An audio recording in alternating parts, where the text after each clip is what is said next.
Bien, pues vamos a dar inicio a nuestra sesión. Se trata de una conferencia magistral que se llama El crimen organizado, el narcotráfico y la democracia en México y América Latina, nuevas transformaciones, nuevos desafíos.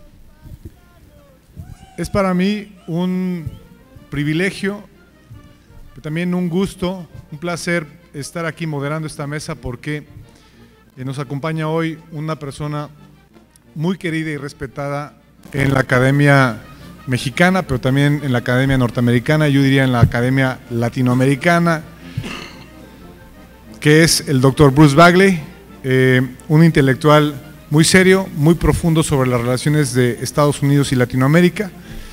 Él fue mi profesor en la Universidad de Miami, además me dio el privilegio de dirigir mi tesis doctoral. Es por él, gracias a él, que soy doctor en estudios internacionales por la Universidad de Miami, así que estoy muy contento de estar aquí. Voy a leer, además de estos datos, la información curricular que prepara el Congreso para ustedes. Está en inglés, entonces la voy a traducir directamente al español. El profesor Bagley tiene un doctorado en ciencia política por la Universidad de California, Los Ángeles. Sus intereses de investigación son las relaciones Estados Unidos y Latinoamérica, con un énfasis en problemas de seguridad y narcotráfico.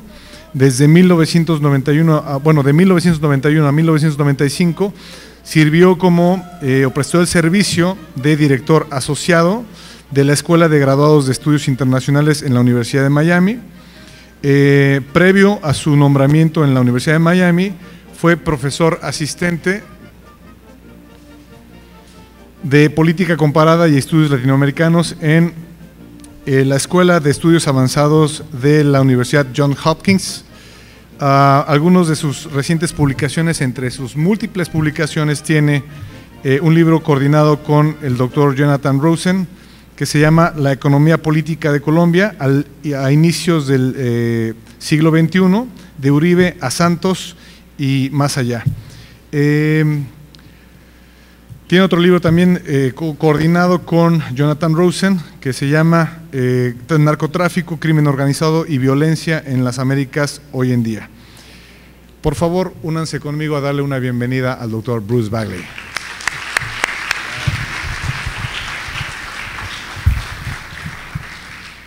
Muy buenas tardes a todos y a todas. Gracias a Alberto, al doctor Modesto Ceará, al presidente actual Rafael Velázquez y los demás coordinadores por la invitación que me han extendido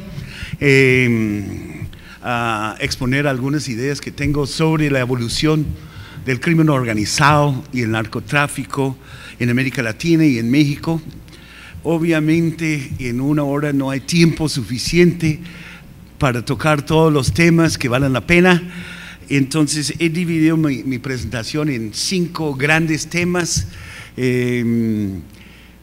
para enfocar sobre algunos de los elementos que me parecen más importantes. Primero voy a comenzar con algunos comentarios sobre el consumo. Segundo, sobre los efectos no intencionales de la guerra contra las drogas liderada por los Estados Unidos, realmente desde la administración Nixon, pero especialmente en el siglo XXI. Tercero, quiero hablar un poco sobre los efectos sobre la democracia mexicana, de la transferencia del narcotráfico desde Colombia, con el Plan Colombia hacia tierra mexicana.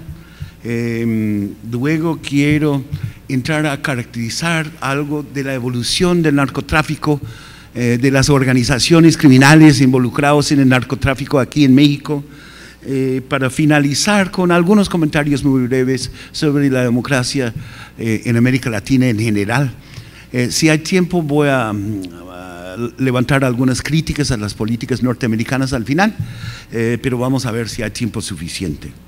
En términos del consumo, siempre empiezo con eso, porque hay unos mitos que hay que desmistificar.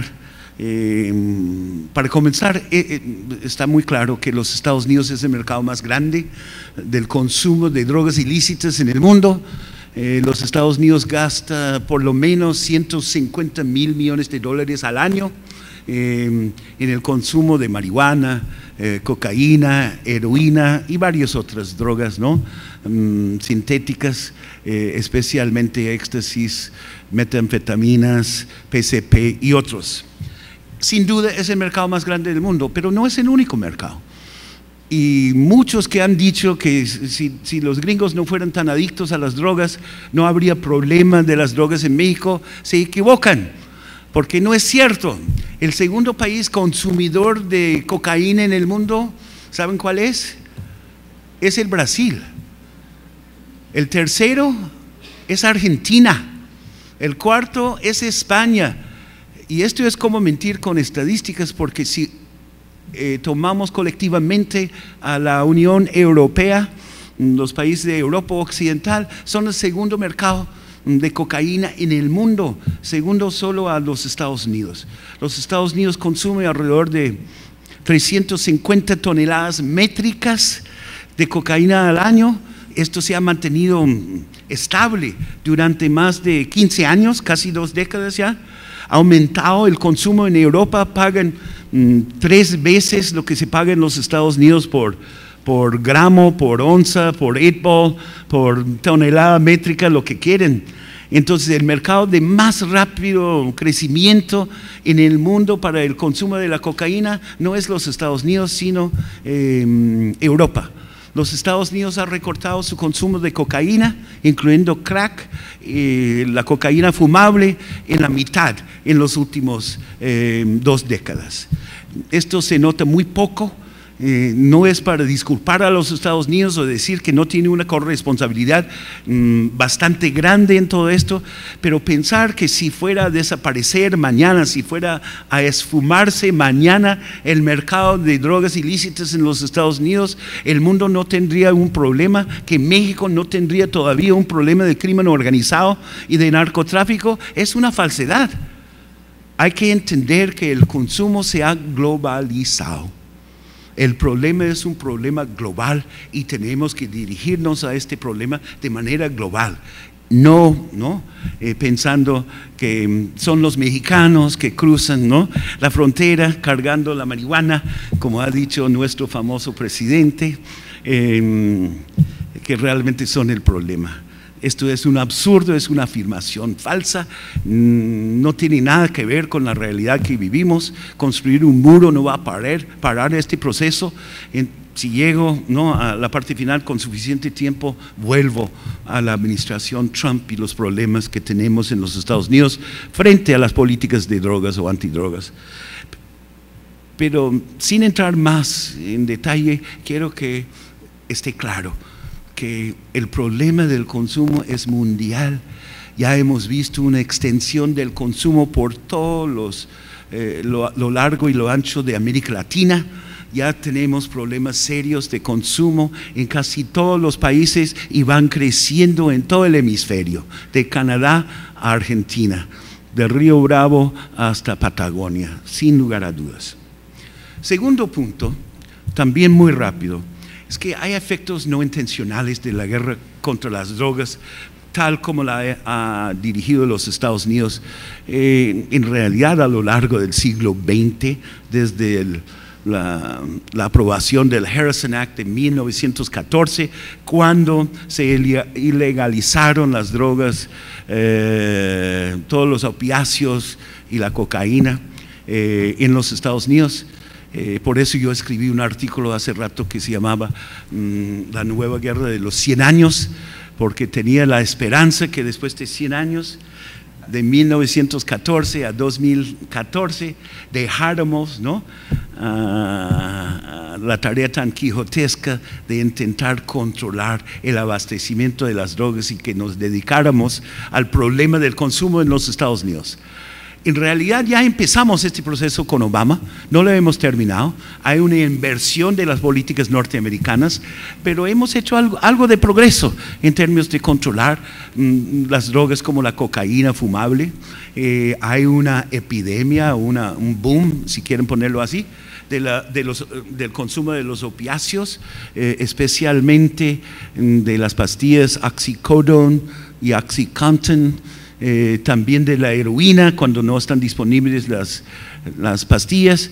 Y si ustedes se fijan en este problema, en Estados Unidos ya hay una nueva droga sintética es opiáceo, basado en la heroína, fentanil, que es 50 veces más poderoso y está causando una epidemia, ¿no?, de adicción y centenares de muertos al día en los Estados Unidos. Más de 500,000 muertos el año pasado por adicción y sobredosis de heroína, otros opiáceos y fentanil.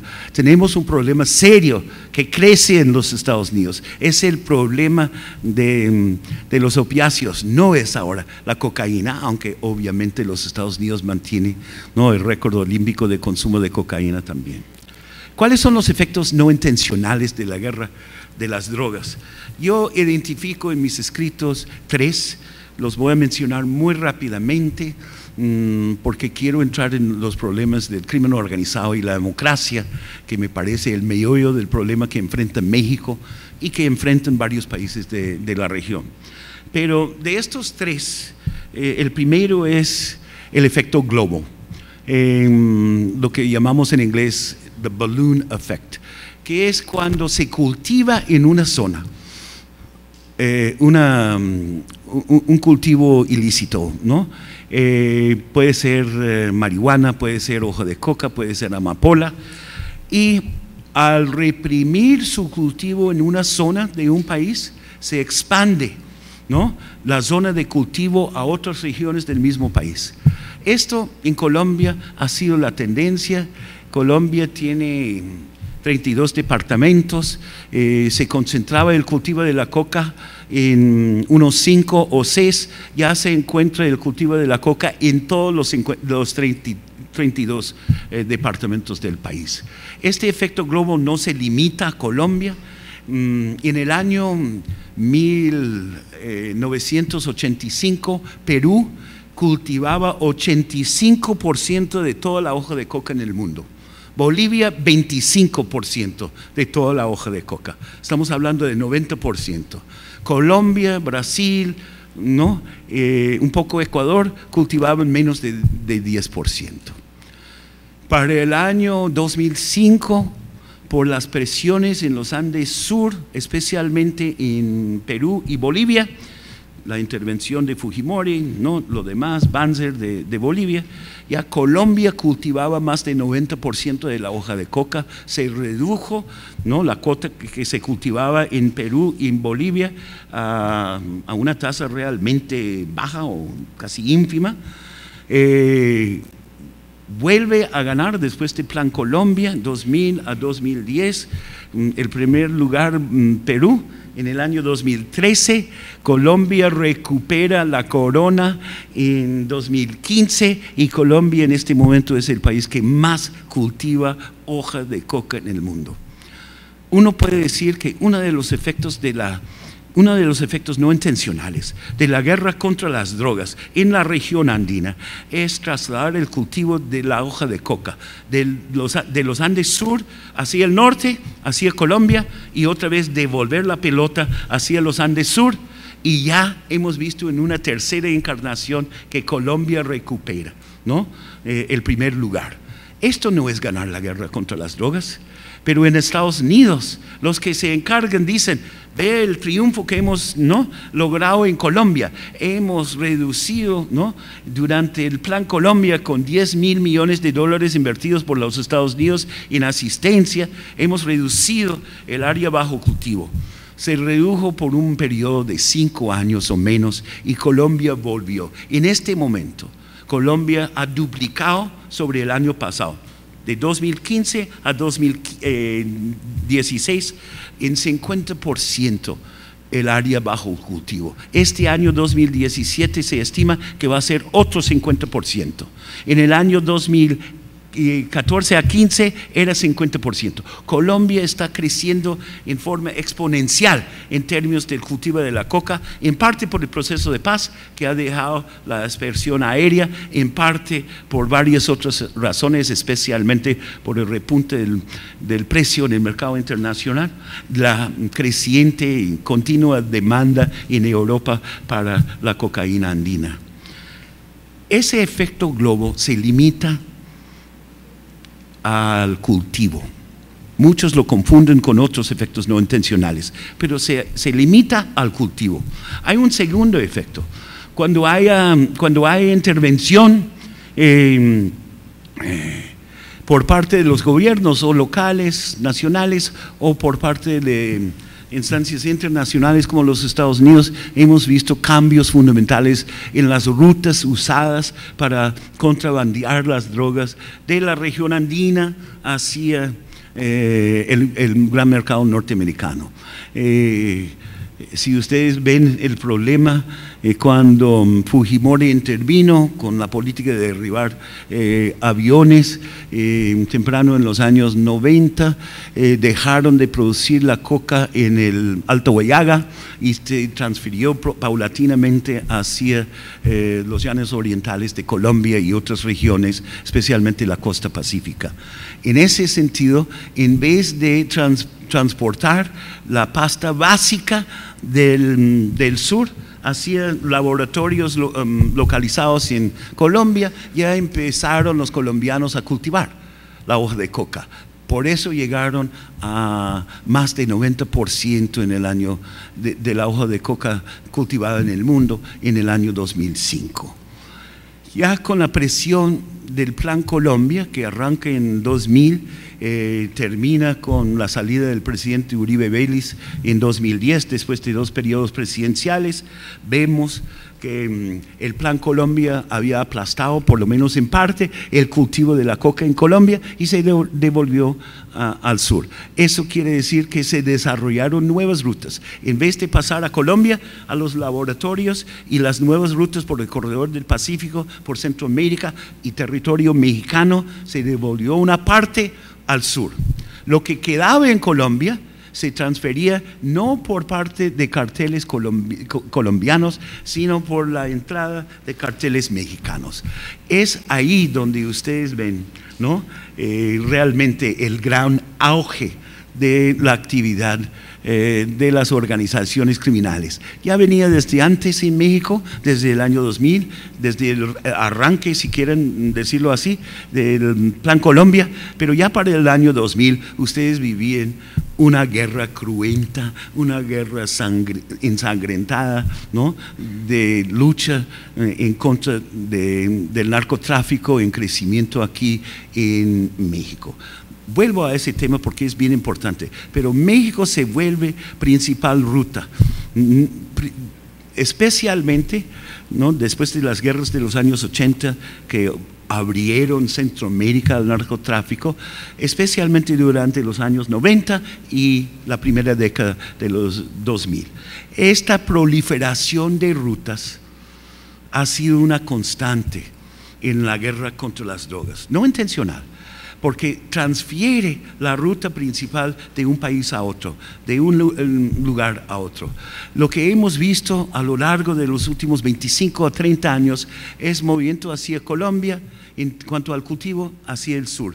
En cuanto a las rutas, el uso de Colombia por el Caribe, hacia la Florida, cuando se bloquea eso en los años 80, ya se transfiere cada vez más a Centroamérica y el corredor del Pacífico, cuando ya entran los grupos mexicanos a reemplazar a los carteles como el cartel de Medellín, el cartel de Cali, el cartel Milenio, el cartel Norte del Valle y otros en Colombia que vinieron a menos por el Plan Colombia. Vimos que México asumió este gran rol y ensanchó las grandes organizaciones criminales mexicanas a lo largo del siglo XXI, pero especialmente a partir de la segunda década. Es por eso que ustedes han vivido un proceso tan cruento, tan sangriento aquí en este país, por el éxito parcial del Plan Colombia México se ve abocado a la transferencia del crimen organizado de Colombia hacia los lares mexicanos. Desde la perspectiva colombiana, esto fue un éxito. Los colombianos no buscaban acabar con el narcotráfico en el mundo. Los colombianos buscaban, con la asistencia norteamericana, de reducir en territorio colombiano la actividad de los carteles. Si pasa la actividad hacia el sur de los Andes y empiezan a desarrollar nuevas rutas por Brasil, por Paraguay, por Argentina, por el Atlántico, por África Occidental, así como trampolín hacia Europa, no es problema colombiano. Y si empieza México a absorber toda la actividad a través de los carteles, ¿no?, de Tijuana, de Juárez, del Golfo, de Sinaloa, ¿no?, y ahora de los demás que han surgido, no es problema colombiano. Yo quiero que ustedes escuchen esto bien, porque es exactamente lo que está haciendo México en este momento. Ustedes están en la misma tónica. Ustedes dicen que el problema del narcotráfico no es problema mexicano, y si lo espantamos hacia el triángulo norte de Centroamérica, si lo devolvemos la pelota a Colombia, ya no es problema mexicano, ¿no? Adiós, narcotráfico. Esto ha sido la tendencia en toda la lucha contra las drogas, en toda la guerra contra las drogas a lo largo, ¿no?, de las últimas 2 décadas del siglo XX y a lo largo de lo que ha corrido de esta década. La proliferación de rutas es una segunda tendencia no intencional, pero tal como hemos diseñado en los Estados Unidos, tal como hemos ejecutado la guerra contra las drogas en varios de estos países, si uno simplemente pasa el problema a otro, ¿no?, es un problema resuelto en el país, ¿no?, de origen. Esto no es cierto, es un mito, ¿no? Y hay que desmistificar esto, porque es todo el hemisferio que ha llegado con esta proliferación de rutas a contaminarse. La región andina es la región donde se cultiva la coca, pero la región andina, ¿no?, ha pasado a extenderse a todos los lugares de América Latina. Si uno lo mira bien, en los años 80 la cocaína fue traficada desde Colombia, ¿no?, y algunos otros países, Perú y Bolivia, por el Caribe hacia los Estados Unidos. ¿Qué tenemos ahora con esta proliferación de rutas no intencionales? Tenemos desde México por todo Centroamérica, todo el norte de Sudamérica, toda la región andina, ahora Brasil y Argentina, Paraguay involucrados. No hay un solo país en América Latina, en el hemisferio occidental, que no se ha contaminado con esta proliferación de rutas. Y si hay proliferación de rutas, está acompañado por el crimen organizado, por el aumento del consumo interno de cada país, porque algo queda en cada país, y por la proliferación de organizaciones criminales, o lo que yo llamo la dispersión del crimen organizado, que es el tercer efecto principal, no intencional. Este efecto de dispersión del crimen organizado, ¿no?, es algo que quiero enfatizar. Yo lo llamo el efecto cucaracha, porque cuando uno entra la cocina de un estudiante graduado de la Universidad de Miami, ¿no?, y prende las luces, ¿qué pasa con las cucarachas, no?, que nosotros no llamamos cucarachas, son palmetto bugs, ¿no?, son los que pueden volar. ¿Qué pasa con ellos? Pasan a la otra gaveta, pasan a la otra, ¿no?, alcoba, y en esta metáfora pasan, ¿no?, de una casa a otra casa. Eso es lo que ha pasado con el crimen organizado en América Latina. Si está concentrado en el cartel de Medellín en los años 80, cuando se entrega Pablo Escobar, ya en el año 90, en la catedral, escapa en 93, lo matan en los techos de los edificios de Medellín. ¿Termina el crimen organizado en Colombia? No. hay una proliferación de grupos de crimen organizado. Van de 2 grandes carteles en Colombia, según mi propio conteo, a más de 300 organizaciones criminales que operan en el narcotráfico en Colombia. Organizaciones que yo llamo cartelitos o carteles boutique, pequeños carteles. Es ahí donde entra el crimen organizado mexicano a servir de puente, ¿no? De llevar, ¿no?, el narcotráfico desde la cocaína especialmente, desde Colombia hacia territorio mexicano, a lo largo de los 90 y especialmente en este siglo. México recibió los efectos no intencionales de esta dispersión del crimen organizado desde Colombia hacia el norte. Los grupos mexicanos, empezando con los Arellano Félix, otros grupos se metieron, pero el que dominó fue el Chapo y el cartel de Sinaloa. Dominaron por la costa pacífica todo el tráfico, ¿no?, desde las costas pacíficas colombianas hacia México. Parte de la pelea que vemos en México hoy en día es que ya con el Chapo extraditado a los Estados Unidos y dificultades internas al cartel de Sinaloa, hay distintos grupos que están peleando el control, no desde Huatulco todavía, pero un poco más arriba, ¿no?, a lo largo de la costa pacífica. Y no crean, no tarden en llegar, ¿no?, por toda la costa pacífica, incluyendo este paraíso donde viven muchos de ustedes. México se dio cuenta que estaba recibiendo, ¿no?, esta proliferación de rutas y esta dispersión, efecto cucaracha del crimen organizado a lo largo de la primera década del siglo XXI. Y en el año 2007, parte de la tesis de Alberto, una excelente tesis que pronto se convierte en libro, espero. Realmente un trabajo excelente sobre la iniciativa Mérida, ¿no?, indica que México buscaba la ayuda bajo Calderón de los Estados Unidos, no igual a la situación colombiana, ni el Plan Colombia. No querían tropas norteamericanas, no querían plata tampoco, querían asistencia, entrenamiento, equipos y otras cosas. Los Estados Unidos aplaudían a Calderón. Calderón, a partir de 2007, lanza, ¿no?, una lucha frontal con el respaldo de los Estados Unidos que militariza el problema aquí en México. Es por eso que el sexenio, ¿no?, desde el 1 de diciembre de 2006 hasta el 1 de diciembre de 2012 fue tan ensangrentado, ¿no?, un sexenio totalmente violento que obligó a muchos mexicanos a rechazar al gobierno de Calderón. Ya con el presidente Peña Nieto en 15% por ahí, ¿no?, hay algunos que están añorando los buenos y viejos tiempos de Calderón. De eso vamos a hablar en un momento, pero el hecho es que a pesar de las promesas de una nueva política no militarizada, el presidente Calderón no ha podido controlar el narcotráfico en este país. Hemos visto una creciente dispersión del crimen organizado y voy a entrar en un momento a esta dispersión y sus modalidades o sus formas. Pero primero ustedes tienen que entender que al aplicar la iniciativa Mérida, a pesar de 2008 en realidad, a pesar del hecho de que pactaron en 2007, no llegó la Condoleezza Rice ni la ayuda norteamericana, sino hasta finales de la administración de George W. Bush, ¿no?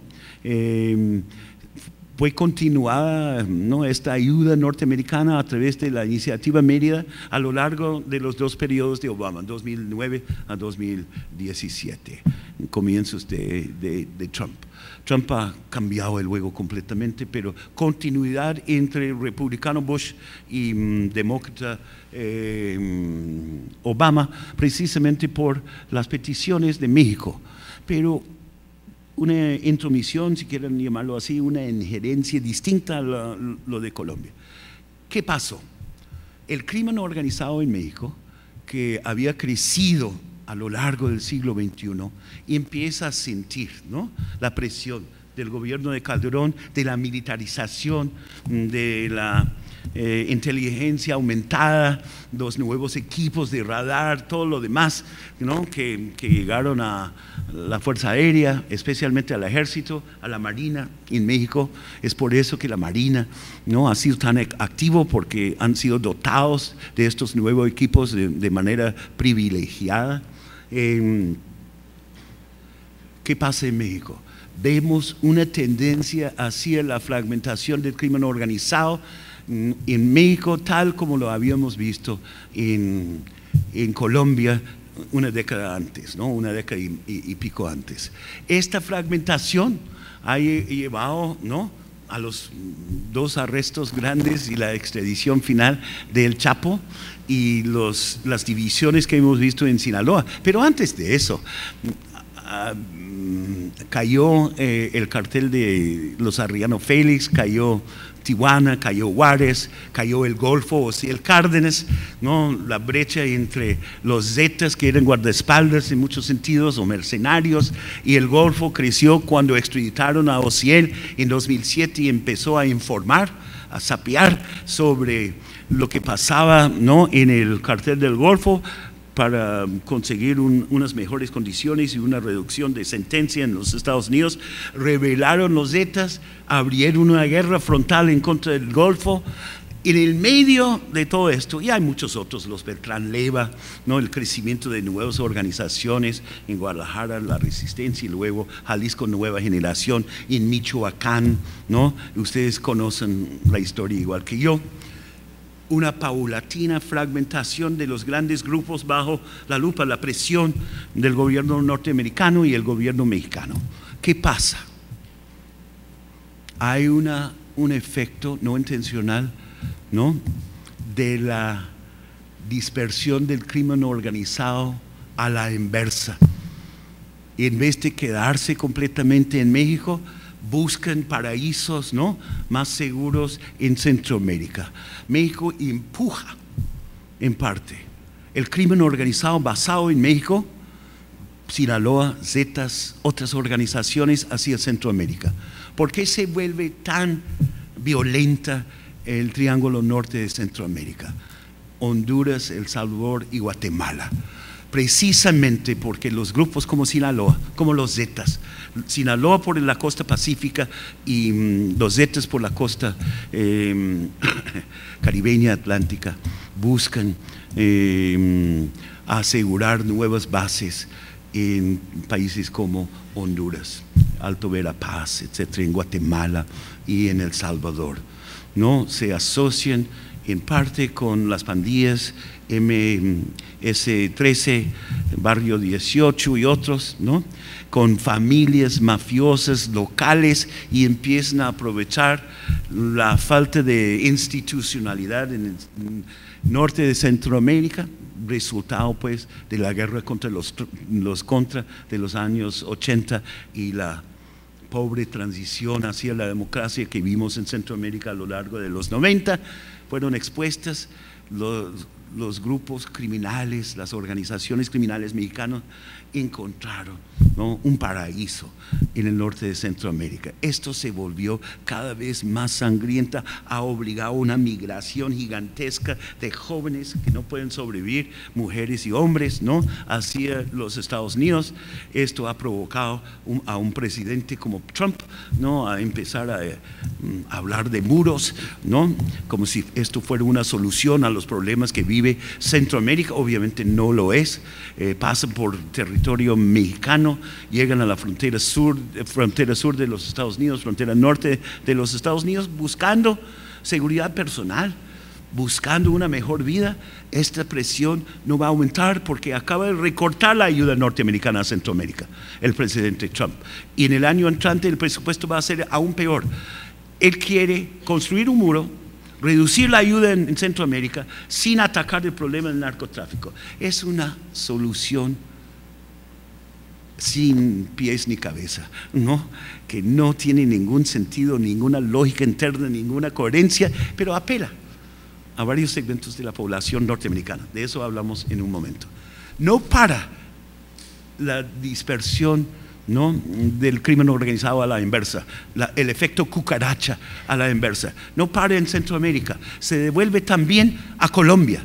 En Colombia, sin entrar en eso porque no es del tema hoy, estamos viendo el crecer de nuevas organizaciones que reemplazan a los viejos carteles colombianos. Ya no existe el cartel de Medellín, ya no existe el cartel de Cali, ya no existe el norte del Valle. Algunos otros grupos han aparecido, Águilas Negras, Rastrojos, pero el grupo que más se ha beneficiado en Colombia se llama los urabeños. También se llama el clan Úsuga, se llama el cartel del Golfo, y ahora se están autodenominando las autodefensas gaitanistas de Colombia porque quieren entablar, tal como lo hicieron las FARC, discusiones de paz con el gobierno de Juan Manuel Santos.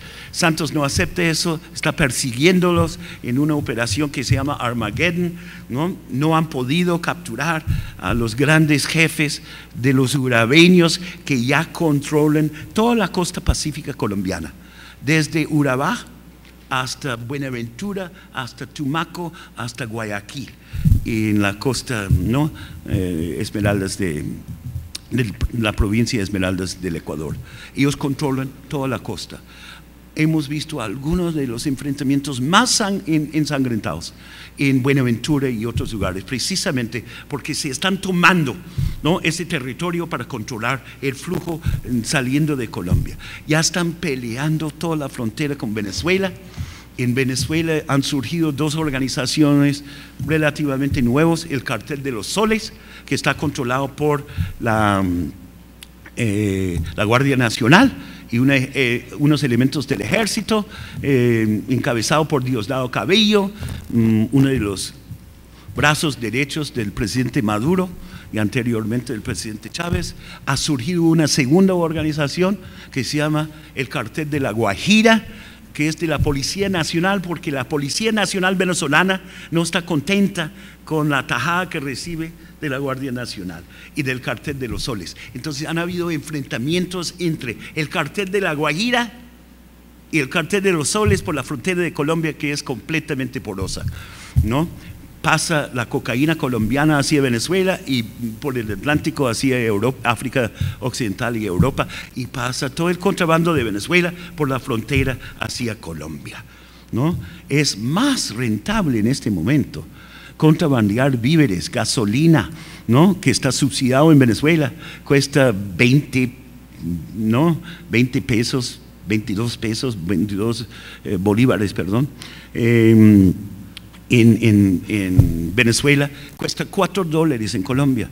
El mejor negocio de contrabando en Colombia en este momento no es la cocaína, es la gasolina venezolana. Pero les indica a ustedes que el problema que enfrenta la frontera venezolana con Colombia, que es un contrabando que va en ambas direcciones, ¿no?, que representa una gran cantidad, miles de millones de dólares de contrabando al año. Podría extenderme en cuanto a la reorganización del crimen organizado en América Latina, y si hay posibilidades lo hago en un momento, pero lo que ustedes pueden ver es que la solución parcial que hemos visto en México, que es la iniciativa Mérida, la militarización que tanta sangre ha costado a México, no ha sido una solución ni en México, porque aumenta el crimen organizado, aumenta la tasa de homicidio, peor que nunca en México, y a la vez ustedes han corrido una parte del crimen organizado que se ubicaba aquí en este país hacia Centroamérica, especialmente el Triángulo Norte, y lo han corrido también hacia territorio colombiano, para no hablar más al sur, donde seguramente no saben que el crimen organizado, el efecto cucaracha, se está presentando en forma directa en países como Perú, Bolivia, Paraguay, Brasil, Argentina y aún Chile. Bien. Tercer punto, la transición democrática en México. El Plan Colombia, que se aprueba después de una lucha, no hay tiempo para entrar en eso, en julio de 2000, ¿no?, presenta a Colombia un paquete que involucra la presencia de tropas norteamericanas, consejeros, equipos, ¿no?, helicópteros y lo demás, y $10.000 millones a lo largo de un periodo de 10 años. Lo recibe primero el presidente Pastrana y luego el presidente Álvaro Uribe, quien tuvo 2 presidencias, de 2002 a 2010. Estos $10.000 millones fueron contundentes. Colombia gastó más de 10.000 millones, pero fue contundente en precipitar, pues, una reacción por parte de la élite política colombiana frente al narcotráfico, porque su respuesta en los años 90 había sido extremadamente limitada. Esta respuesta, que es ponerse cada vez más duro, cada vez más confrontacional con los carteles en Colombia, reduce el tamaño de las organizaciones criminales en Colombia y empuja hacia el corredor del Pacífico y territorio mexicano el narcotráfico. Acuérdense, México, ¿en qué momento, en qué coyuntura se encuentra en el año 2000? Acaba de elegirse el primer presidente no priista, Vicente Fox, en más de 70 años. Se acabó la hegemonía presidencial priista y hay un florecimiento de la democracia mexicana, o por lo menos de las posibilidades de democratización en México, de un gobierno autoritario, incluyente, ¿no?, pero de todos modos autoritario, a un gobierno mucho más democrático en proceso de democratización. Ustedes se enfrentan en esta coyuntura el Plan Colombia, que empuja el crimen organizado con el efecto cucaracha hacia territorio mexicano. A lo largo de la primera década, a lo largo de esta transición, ¿no?, de 2 periodos, 2 sexenios presidenciales panistas, ustedes enfrentan, ¿no?, el ocaso de las instituciones autoritarias mexicanas bajo la tutela o el patrocinio del PRI, pero grandes dificultades en construir nuevas instituciones democráticas en México, porque están enfrentados año tras año con cada vez más violencia alrededor, ¿no?, del flujo del narcotráfico que se canaliza a través de las grandes organizaciones criminales mexicanas, ¿no? Para no entrar en todos los detalles porque no hay tiempo, obviamente, ¿no?, uno puede enfatizar como ejemplo, como paradigma, el cartel de Sinaloa y el Chapo, ¿no?, que llegan a controlar más de 50% de toda la cocaína, ¿no?, que se contrabandea desde la costa pacífica colombiana por el corredor del Pacífico hacia el territorio mexicano. Es por eso que ustedes han visto, ¿no?, tanta violencia en Culiacán, tanta violencia, ¿no?, en Mazatlán, tanta violencia en Acapulco, ¿no?, y en varios otros lugares, porque son puntos de descargue de la cocaína. Están peleados por las organizaciones criminales, ¿no?, que buscan controlar no solo puntos de descarga, sino también las rutas hacia la frontera norte de México con los Estados Unidos, y obviamente pelean también las plazas de cruce, desde Tijuana, San Isidro, ¿no?, hasta El Paso, Juárez, hasta Laredo, Nuevo Laredo.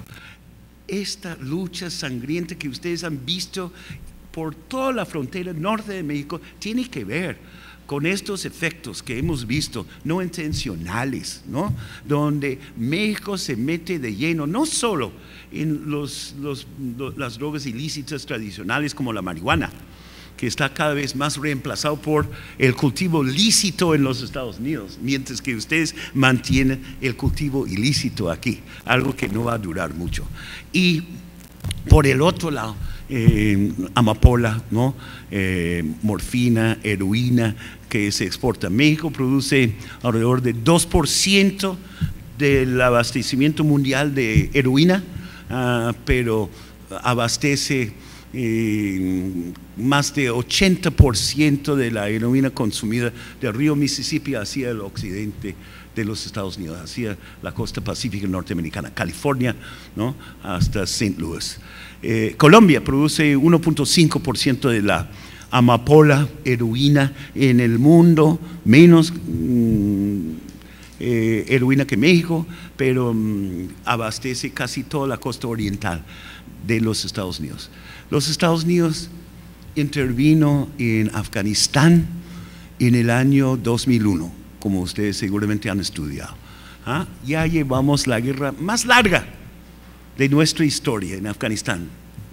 16 años, vamos para 17 años, casi un trillón, ¿no?, en español, 1,5 billones, en inglés 1 trillón con T, ¿no?, de dólares, 1,5 trillones de dólares que hemos gastado. Hemos ocupado el país durante casi 17 años.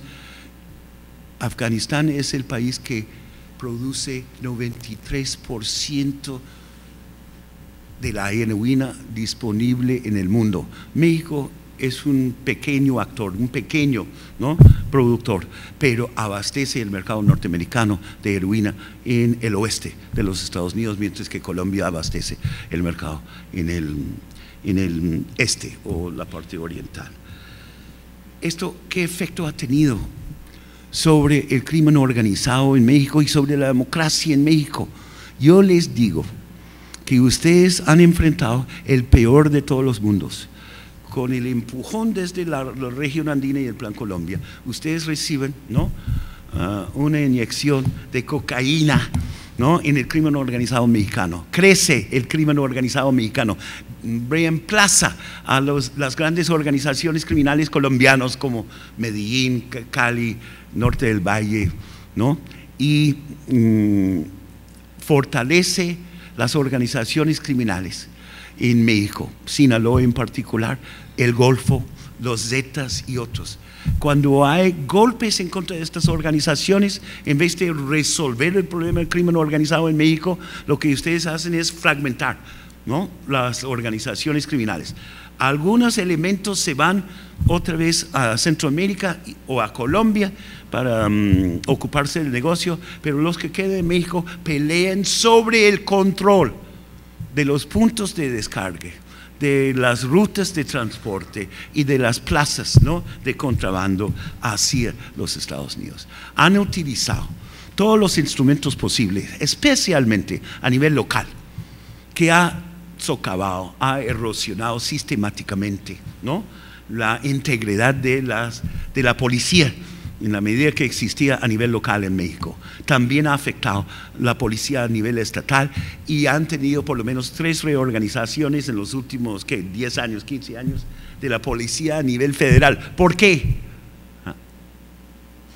Porque la corrupción que permea las instituciones de seguridad, especialmente la policía, a nivel federal, a nivel estatal y a nivel local, ha sido un problema fundamental exacerbado por la transferencia del crimen organizado, el efecto cucaracha, ¿no?, del Plan Colombia hacia México. Ustedes están haciendo lo mismo en este momento con Centroamérica. México no es ajeno a la crisis en Centroamérica.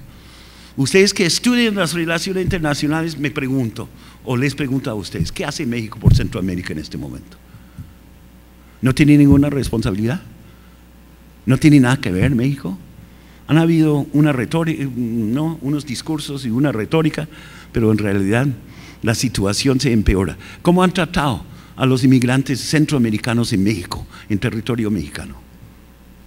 Se han quejado del trato que reciben, ¿no?, los inmigrantes hacia los Estados Unidos en años pasados, y con toda la justa razón. Pero he visto muy poca protesta en México sobre el tratamiento de centroamericanos que pasan por territorio mexicano.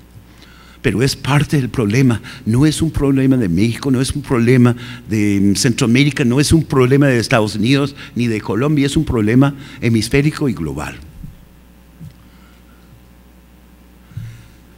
En esta coyuntura del ocaso de las instituciones autoritarias y una lenta construcción de instituciones democráticas en México, hay distintas etapas de la evolución, ¿no?, del crimen organizado. Yo quiero enfatizar etapas y luego formas de organización para luego concluir con la democracia en América Latina y dejar un ratico, ¿no?, para las preguntas. En términos de etapas, ustedes han visto todas las etapas de la evolución del crimen organizado aquí en México. Hay tres que enfatiza un autor, ¿no?, que Jorge Chabat y yo hemos trabajado mucho, que estamos trabajando ahorita en un libro que estamos editando sobre estados criminalizados. Las tres etapas son la etapa depredatoria, en inglés predatory, la segunda etapa es la parasitaria, la tercera es la etapa simbiótica. Yo les planteo que México ha pasado a lo largo del siglo XX, comienzos del siglo XXI, a todas estas etapas y los ha invertido en algunas instancias. Entonces, no es lineal, no es inexorable, ¿no?, el avance de la etapa más primitiva, la depredatoria, ¿no?, donde básicamente, ¿no?, echen bala, ¿no?, los criminales organizados, ¿no?, los jefes de los grupos de crimen organizado. No tienen mucha influencia sobre los gobiernos ni locales ni estatales, mucho menos federal. Cuando pasan de la etapa depredatoria a la etapa parasitaria, ya empiezan a penetrar las instituciones. En México, las instituciones que se han mostrado más vulnerables son las instituciones a nivel local, municipal. No solo las fuerzas de seguridad, la policía, también las alcaldías. Ayotzinapa no es ajeno a todo este problema, ¿no? Y hay muchos otros que podríamos mencionar si hubiera el tiempo. La lucha que estamos viendo en el estado de Veracruz en este momento tiene mucho que ver con el hecho de que el PRI dominó por 75 años, un poco más, y ahora que ha perdido la gubernatura, está peleando el control del crimen organizado.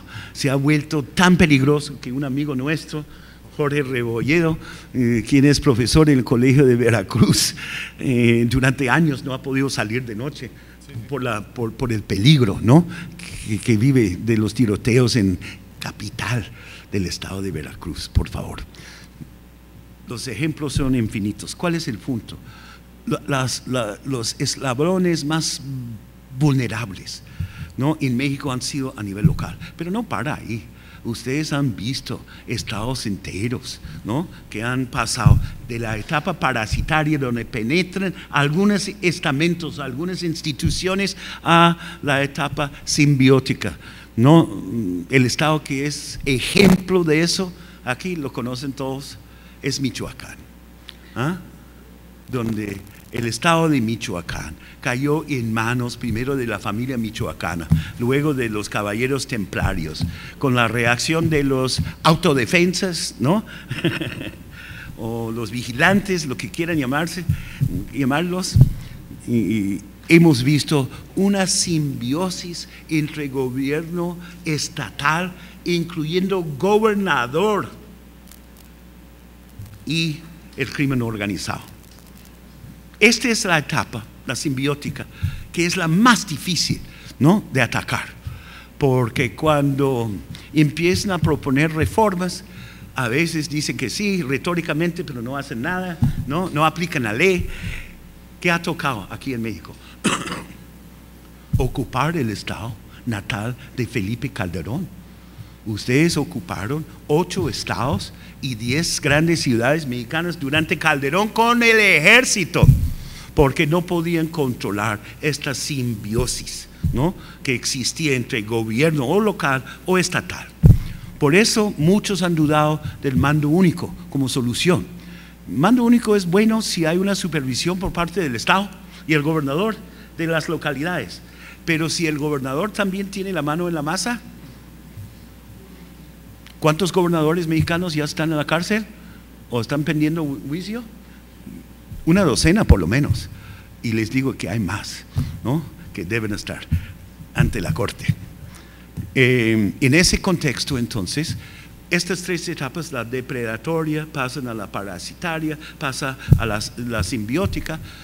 no para ahí, porque cuando un gobierno con ayuda internacional, y muchas veces es necesaria la ayuda internacional, puede ser de Canadá, Estados Unidos, de la ONU, de la OEA, de otros, ¿no? No voy a entrar en eso, pero la ayuda puede en ciertas circunstancias ayudar. Tiene que retomar las riendas del gobierno local, el gobierno estatal. ¿Esto se ha logrado en Michoacán? Les pregunto. Estoy trabajando el tema, varios de mis colegas también están trabajando el tema, pero el punto es que es una lucha permanente. Si invertimos el proceso, que pasa no solo en Michoacán, sino en muchos otros estados, Guerrero, por ejemplo, una parte de Quintana Roo, durante un buen periodo con el gobernador Villanueva, por favor, para no hablar de Tamaulipas, simplemente para mencionar los casos más sobresalientes en este país. De una etapa simbiótica se pasa otra vez a una etapa parasitaria. No quiere decir que se ha eliminado el crimen organizado, pero por lo menos se ha controlado, se ha avanzado parcialmente, ¿no? No quiere decir que desaparece del nivel estatal, pero sí es que logra desaparecer el gobierno federal del gobierno estatal. Esta clase de simbiosis no quiere decir que la simbiosis no existe a nivel local. Entonces uno puede tener un gobierno federal que está luchando en contra del narcotráfico, en serio, puede tener hasta un gobierno estatal, pero a nivel local existe todavía la etapa simbiótica, ¿no? Existe a nivel estatal la parasitaria, ¿no? Y a nivel federal o nacional existe por lo menos la predatoria, como Tlahuap, ¿no? Como Tepito en la Ciudad de México y otros. Por favor, ¿no? Todo el mundo decía no hay crimen organizado en la Ciudad de México, ya sabemos que sí existe. El punto es que ya el cuadro es mucho más complejo. El cuadro no es de un estado mafioso, no es que México es un estado fallido, no lo es. México no es un estado mafioso tampoco, como lo dicen a veces, ¿no?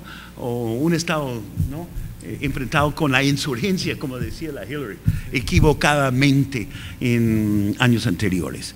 Pero sí enfrenta un problema, ¿no? Fundamental, que es cómo es que uno logra reformar a todos los niveles a la vez las instancias gubernamentales, las instancias institucionales, cuando están afectados por estas distintas etapas, ¿no? Estas distintas etapas, ¿no? Obviamente, estos mismos problemas se presentan en varios otros países de América Latina. Yo digo que se han socavado sistemáticamente la transición hacia la democracia en América Latina. Obviamente estoy de acuerdo con los que plantean que el neoliberalismo también ha limitado la capacidad del Estado de enfrentar las crisis que ha vivido América Latina, especialmente en el siglo XXI, a partir de 2007, 2008, la gran recesión, etcétera, ¿no?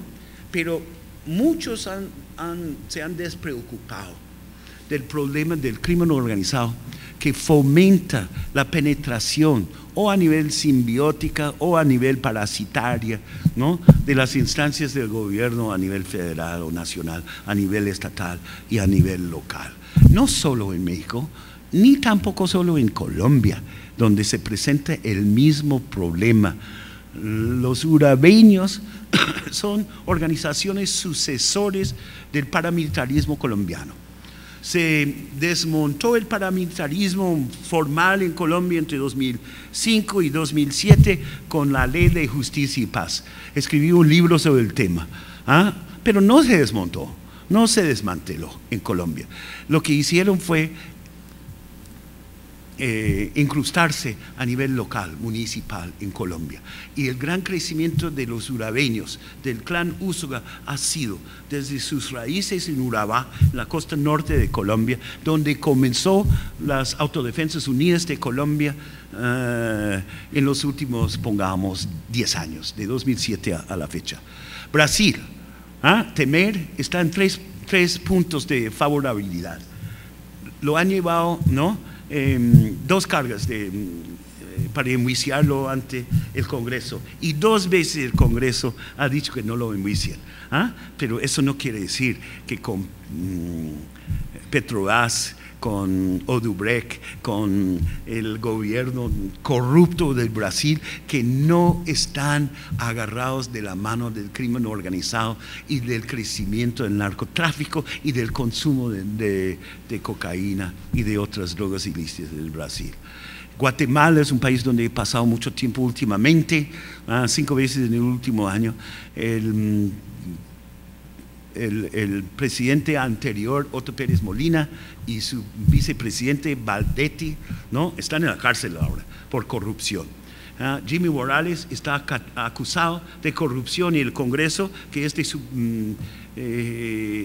su lado, acaba de protegerlo a pesar de una clara violación de la ley. Su hermano y su hijo están ya denunciados ante la corte, van a ser sentenciados.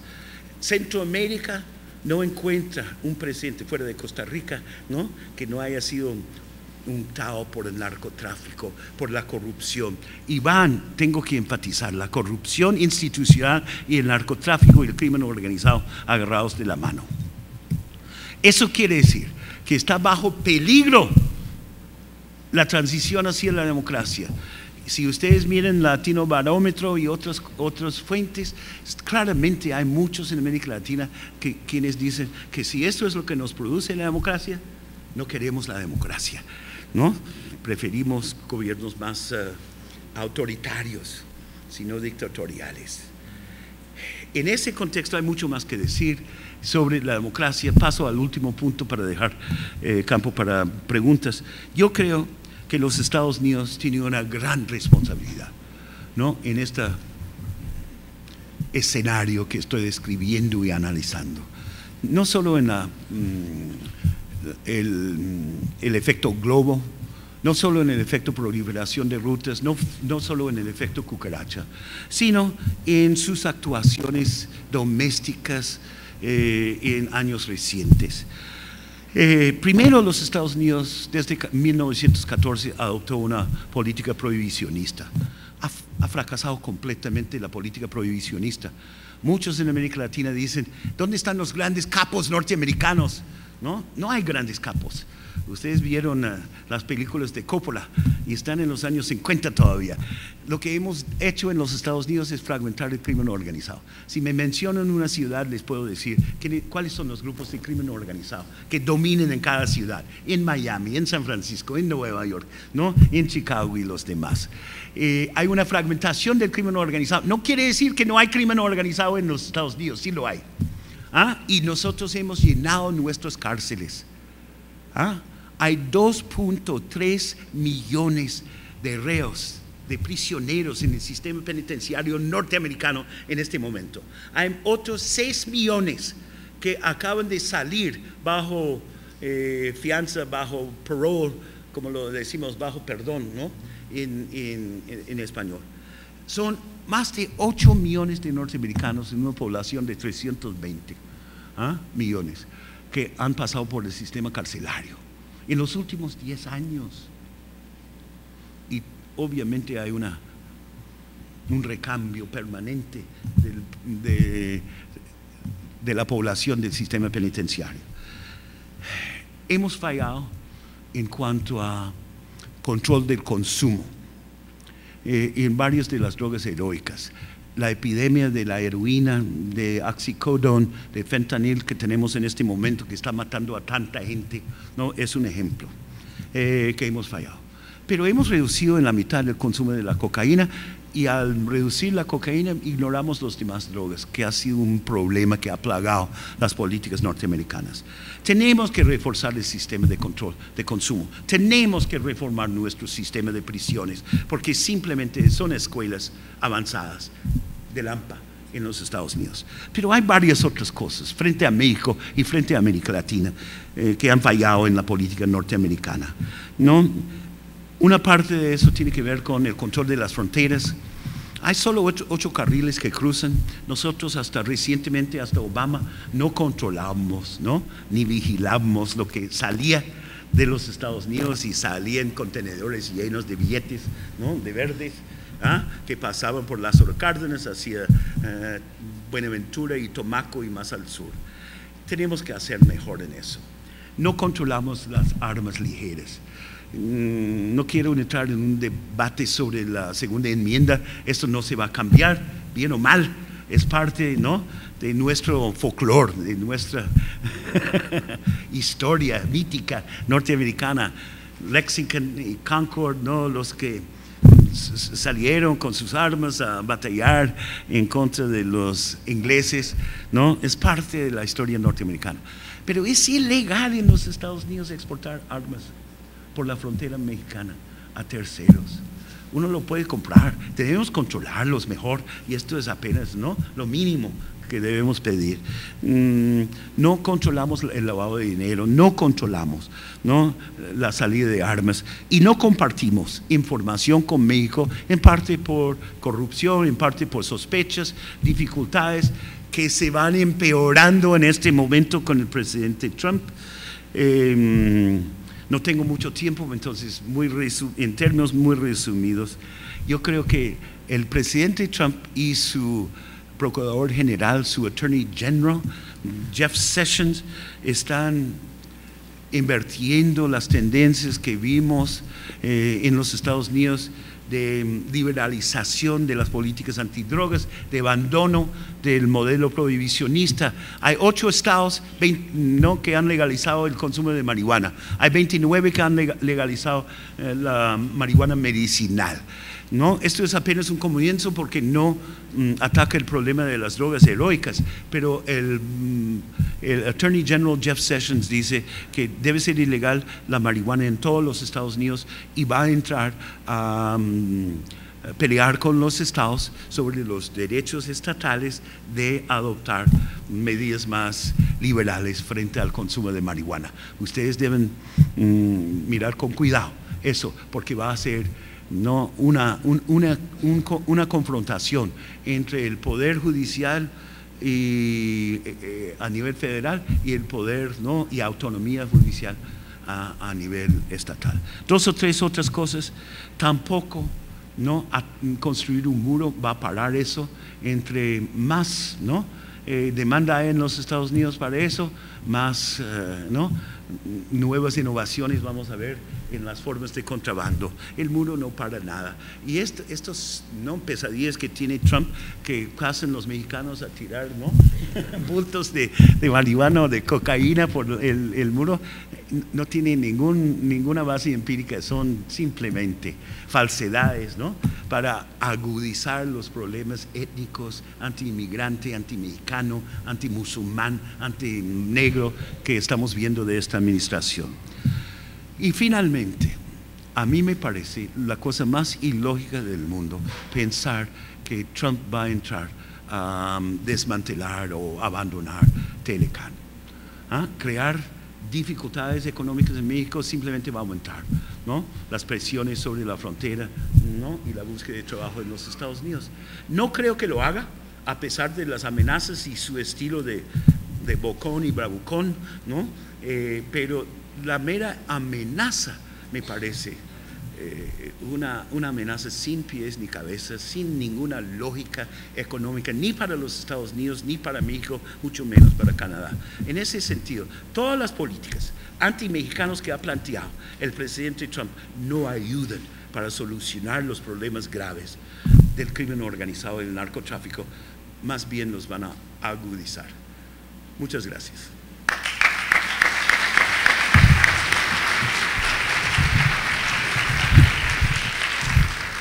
Muchísimas gracias al doctor Bagley por esta conferencia magistral. Como yo creo que ustedes estarán de acuerdo conmigo, que siempre es muy emotivo y un deleite escucharlo. Lamento decirle al doctor Bagley que Huatulco no está libre de narcotráfico. En el mapa de la CIA, el último, el cártel de Jalisco Nueva Generación está mapeado dentro de Huatulco, padeciendo de narcomenudeo. En 2008 capturaron un semisumergible con 1 tonelada hacia Colombia, en Puerto Escondido, y lo tenían aquí en la dársena de la Marina de Huatulco. Sí, lamentable, es muy triste, pero bueno. Y bueno, esperamos con mucha ansiedad este libro basado en la clasificación de Peter Lupsha, que está trabajando con el doctor Chabat. Estaremos muy atentos de eso. Y vamos a abrir entonces el espacio para preguntas y respuestas. Tenemos 10 minutos nada más. A mí me gustaría recoger 3 preguntas en una primera ronda para simplificar. Les pido que sean muy breves. Digan su nombre, la institución de donde proceden y su pregunta muy puntual, por favor, porque el tiempo es muy valioso. Tenemos una por allá, 2 y 3. Y vamos a una segunda ronda. Vamos a tratar de ser dinámicos porque hay otras sesiones que vienen. Que van a entrar. Sí. Por favor. Hola, me llamo Cristian. Mi institución es Universidad del Valle de México. Esta es mi pregunta. ¿Qué tan efectivo sería la legalización de las drogas? ¿Qué tan efectivo sería la legalización de las drogas? Sí, legalización. Segundo por aquí, segundo por acá.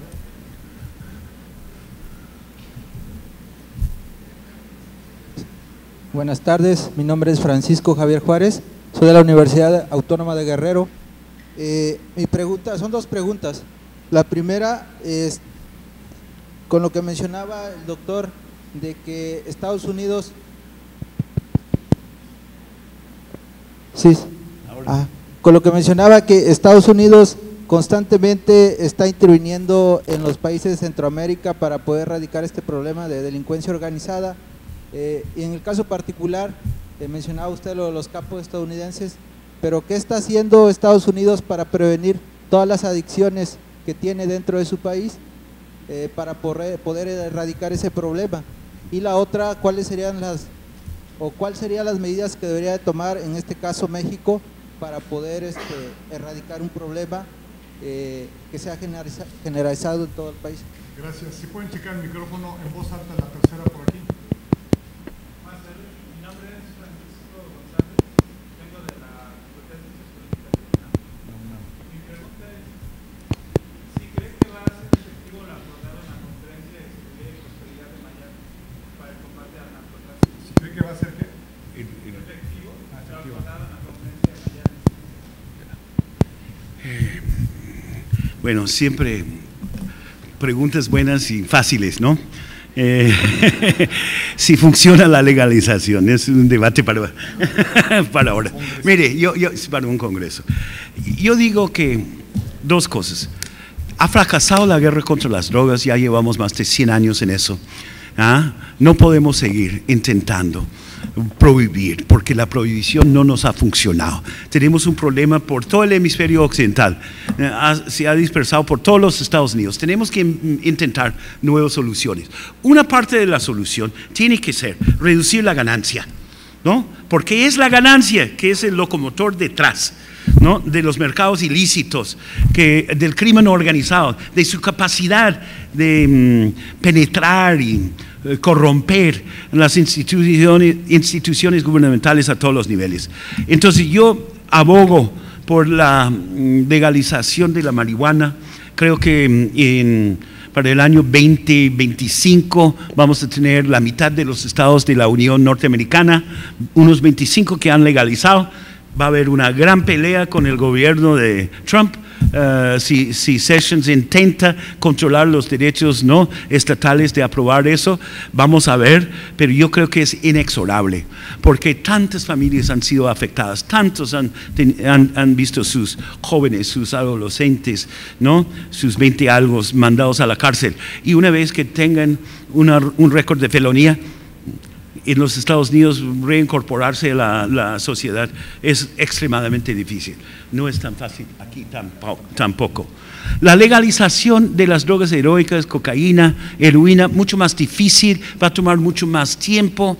Como en el caso de la marihuana, vamos a ver primero experimentación a nivel local y estatal, porque el Congreso norteamericano está paralizado, no ha levantado el tema ni en debate durante más de 30 años, precisamente por la polarización que representa Trump y las elecciones pasadas, etc.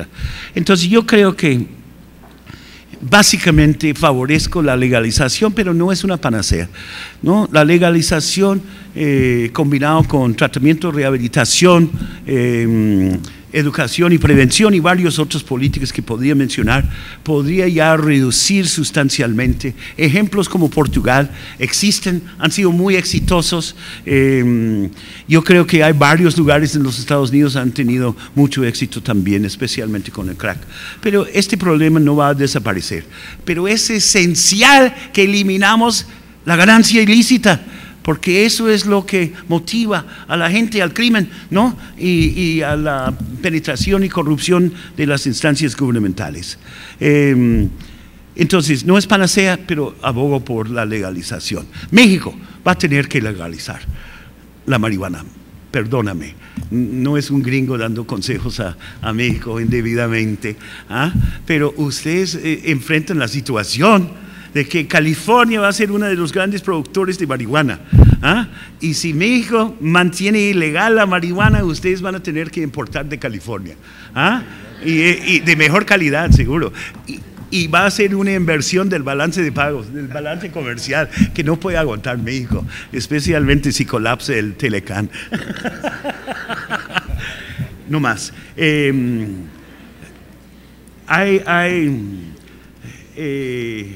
¿Cuál fue la segunda? Centro. Reunión de Miami.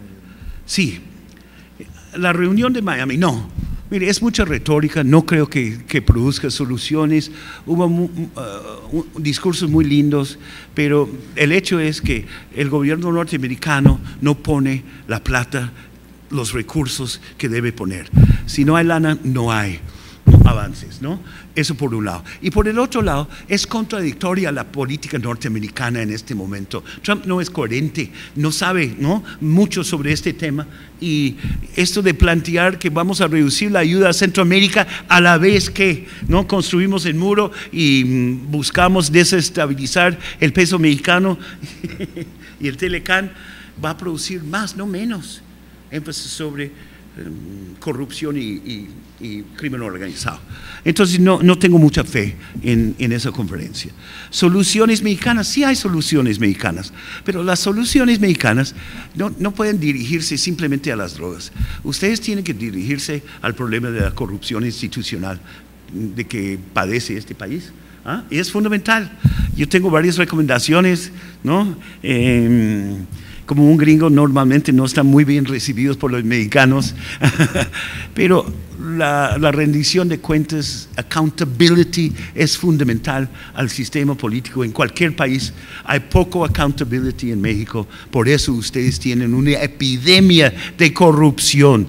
La descentralización sin vigilancia, sin monitoreo, sin verificación de los dineros, ¿no?, a nivel estatal, han fomentado, ¿no?, la corrupción a lo largo y ancho de este país. Claro que hay soluciones, pero en este momento, ¿no?, ustedes están ante una coyuntura de elecciones presidenciales. No tengo mucha claridad sobre a dónde va México y no veo que nadie esté hablando de las reformas esenciales, ¿no?, que requiere México para enfrentar tanto el problema del crimen organizado como el problema de las drogas, mucho menos, ¿no?, de un sistema democrático que realmente rinda, ¿no?, cuentas ante el pueblo. ¿Había otro? Pues creo que podemos tomar. Tenemos 5 minutos, abusando del tiempo que tenemos de tolerancia. Es decir, hagan 2 preguntas en 1 minuto y que respondan en 3 minutos, por favor. En voz alta, sí. Hola, mi nombre es Isabel, vengo por parte de la Universidad Latinoamérica. Y mi pregunta es si debe considerarse al narcotraficante Chapo como una proliferación de rutas. Es decir, que México le haya como cedido el problema de este narcotraficante a Estados Unidos. Entonces, no es está considerado allá. Ok. Una más. Una más, sí. Bueno, mi nombre es Carlos, soy estudiante de Relaciones Internacionales de aquí de la UNAM, y mi pregunta es, ¿cuáles son los factores que determinan los puntos de recepción de los grupos de crimen organizado que huyen o migran a un país producto del efecto cucaracha? Sí, entendido. Bien, excelentes preguntas. Mire, el Chapo es un síntoma, no es el problema en sí, ¿no? El Chapo fue extremadamente exitoso, pero antes estuvo en la cárcel de 1993 hasta 2001. Escapó y sobrevivió perfectamente bien de 2001 a 2013.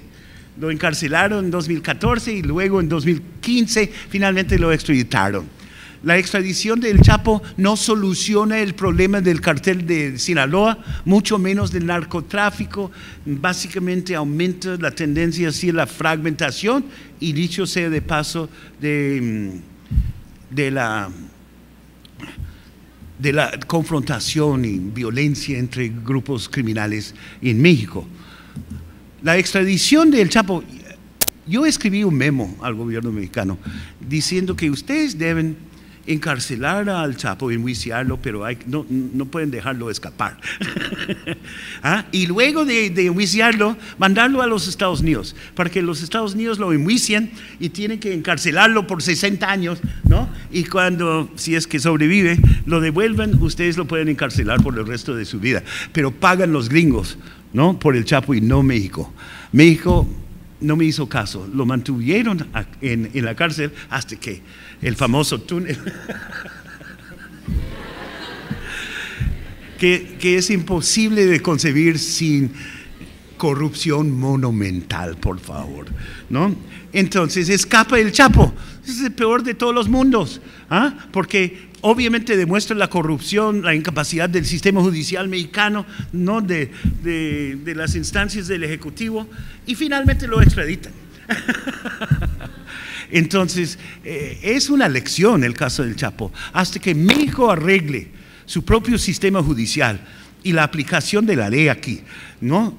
En estos casos sobresalientes como el Chapo, más vale extraditarlo porque los gringos tienen que pagar. Y además, no sufren la humillación de otra escapada, ¿no? Por favor. Los factores de recepción, mire, básicamente, no, esto es una larga discusión, estoy muy interesado en el tema. ¿Cuáles son los factores institucionales, ¿no? que determinan que puede pasar el crimen organizado de un lugar a otro, de un estado mexicano a otro estado mexicano, o a un estado-nación a otro estado-nación?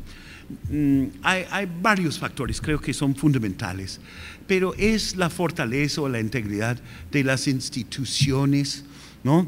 Y en la transición democrática mexicana, ¿no? Lo que hemos visto es el ocaso de las instituciones autoritarias y la falta de consolidación de instituciones democráticas en este país, que van desde la financiación de campañas, las elecciones, el conteo de votos en el Estado de México recientemente y otras cosas. En ese sentido, la debilidad de las instituciones, comenzando con las instituciones de la rama ejecutiva, ¿no? Y aquí estoy hablando especialmente de la Policía Nacional, ¿no? Que es fundamental, el PGR, que ha sufrido sus propios problemas, ¿no? En el pasado. Su capacidad de vigilar y monitorear a los gobiernos estatales, porque México tiene un sistema federal extremo, ¿no? Que no permite realmente una vigilancia por parte del gobierno federal y que da más plata a los gobernadores que al mismo presidente en cuanto a la seguridad. Entonces, yo creo que en el fondo, los factores de receptividad tienen que ver con el Estado. Es el Estado que determina el tamaño, la dinámica y la evolución del crimen organizado. Pero, ojo, hay dos otros factores que son bien importantes, tres en total, y aquí termino. El segundo es la capacidad de adaptación que tiene el crimen organizado. Y el crimen organizado, dado su ánimo de lucro, ¿no? Y la gran ganancia que hay en el narcotráfico, tiene todos los incentivos para adaptarse a las nuevas circunstancias. Entonces, por eso yo hablaba de la etapa simbiótica, que se puede volver a la etapa parasitaria, pero no termina el crimen organizado. Si se acaba la familia michoacana, surgen los templarios. Si no se acaban los templarios, surgen otros grupos, ¿no? De autodefensas, que también son narcotraficantes, sin lugar a dudas. En ese sentido, la capacidad de adaptación es monumental del crimen organizado. Dos otros elementos. La sociedad civil juega en una sociedad, en todas las sociedades, juega un papel. Si es una sociedad civil sin experiencia, ¿no? Que no tiene la capacidad de movilizarse, si la clase media es débil, si hay ataques constantes a la prensa, ustedes van a entender que tiene un propósito, ¿no? Exterminar líderes locales, exterminar a los periodistas, porque es mantener en secreto lo que es el crimen organizado y sus nexos, ¿no?, políticos. Sin una prensa activa, sin una sociedad civil que se preocupe y exige rendición de cuentas, no hay mucha esperanza. Y finalmente hay que entender también que el mercado internacional es determinante. Las ganancias son fabulosas en el narcotráfico. Si se esfuma el mercado norteamericano, mañana todavía existe el mercado europeo. Tenemos que pensar que esto es un problema global y hay que buscar soluciones globales y no culpar a los Estados Unidos o a México solamente. Muchas gracias, muchos éxitos. Muchas gracias al doctor Bagley y entrego la constancia a nombre de la AMEI. Gracias por estar aquí, doctor. Muchas gracias. Adelante. Probando, Buenas tardes. Probando, 1, 2.